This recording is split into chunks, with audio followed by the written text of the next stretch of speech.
Hey guys, welcome to Digital Digest, and in this video I'm going to show you how to connect your Spotify to your Discord.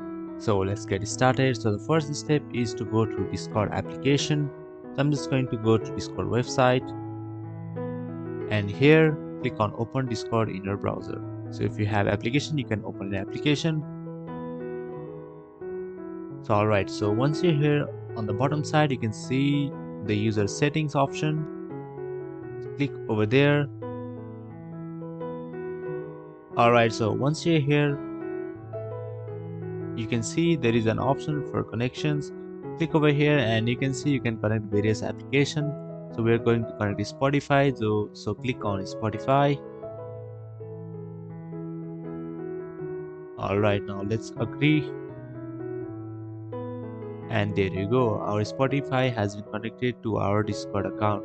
So you can just enable this display on profile, and that's it. That is how you can connect Spotify to your Discord account. Thank you for watching this video, and I'll see you on the next one. Also, don't forget to subscribe to our channel for more videos like this.